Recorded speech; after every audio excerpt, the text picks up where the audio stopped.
Conor, you've only been in the country probably 10 hours and you've already had the first meeting with Chris. Just talk us through how it happened, what happened, and also how you're feeling right now.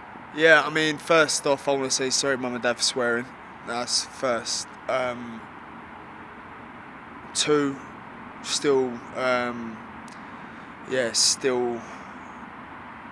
in that red mist. But yeah, just wish it was me jumping there tomorrow night. When was the last time you actually saw Chris? I know you were both at the Joshua Dubois fight, but I don't think you crossed paths. When was the last time you actually saw him? Last time I see Chris was the press conference. Does it just bring all the feelings back from when you had back then, and also moving forward what you want to do to him? Yeah, because people don't know what really went on. So what people are seeing now in that short interaction is a lot of demons, a lot of pent-up aggression towards that one man. You know, where he played the game well. He played his hand well, which was the good guy, the innocent guy, the one who, you know, when it wasn't. That's not the case. It's not the case. So when you got someone playing that card heavily and you know it's not the truth, but yet he's managing to, you know, do what he's doing. Yeah. When I see him, I'm on site. Do you know what I mean? I'm on site. I'm here, and he's lucky he's fighting to my eyes. It would have gone terribly the other way. We would have been scrapping there. I would have tried to spun his jaw there and then, turn his light straight out. How hard was it to control the emotions then when you're literally face to face? Yeah, it was hard. It was very hard. And then obviously it come out via swearing. Whereas again, I want to apologise to Mum and Dad. I want to apologise. It's not the correct way to handle yourself, but yeah, there's a lot there. It's not just a fight for me. It's personal. Do you think it'll be difficult when you're sitting there ringside and you see him in the ring? I'm sure you'll be visualising yourself in across from him. It's going to be hard, man. It's going to be hard for me to not. Listen, he needs to win first.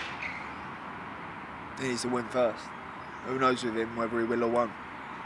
When you were having your back and forth just in the hotel lobby, what was being said? I'm a kid. No, I like this. Yeah, all right. Fucking, I'll show you liking it. When you're eating the canvas, I'll show you liking it. So just getting under my skin, winding me up, because it's like he can talk now. He knows he's safe. He can talk now. He's in the clear zone. Yeah, come talk to me tomorrow after, God willing, he wins. Come talk to me then, and then we'll see. Do you know what I mean? I'm actually about this. I don't play around. I'm about this life. Everyone's saying, oh, you know, do it, mate. Just do it when you get paid. No, I'm about this life. You want to come meet me outside? Come meet me outside. Do you know what I mean? I don't play around. I don't mix my words. When I say something, I mean it. You were there for Joshua Dubois. You saw Wembley Stadium fill up. You're here at another Riyadh season show.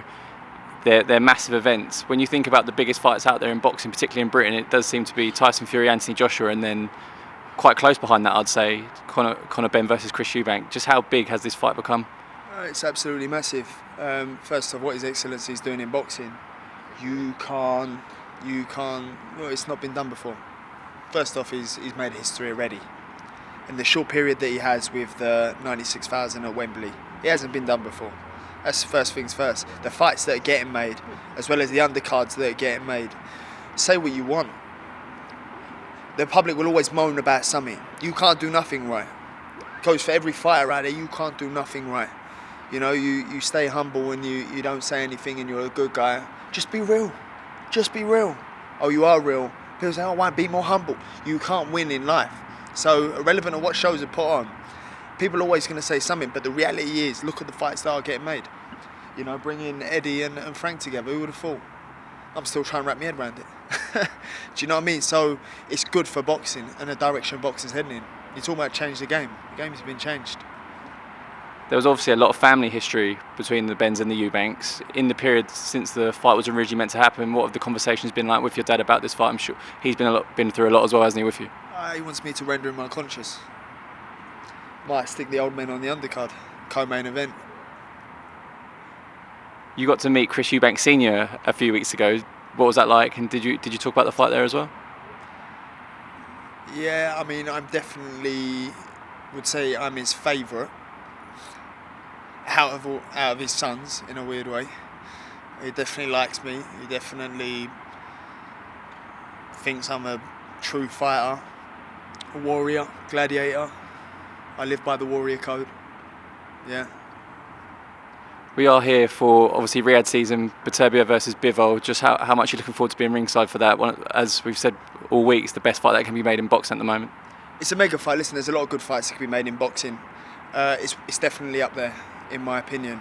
I do think I've seen everyone say pretty much Bivol's going to get the win. I like Bivol, I like Beterbiev, I'm a fan of both. And I know fights take it personally when you say one's who you favour. I think Beterbiev 8-12. That's what my money's on. It's not the prediction we wanted on Matchroom, but Conor, thank you very much for your time, and we'll see you throughout the week. Listen, the truth is the truth. But I do hope Bivol wins. But it's a 50-50 fight. When you got 50-50 fights and all-time greats fighting, it is a fine line, and it really does come down to who turns up on the nights. The fact is, their styles are so different.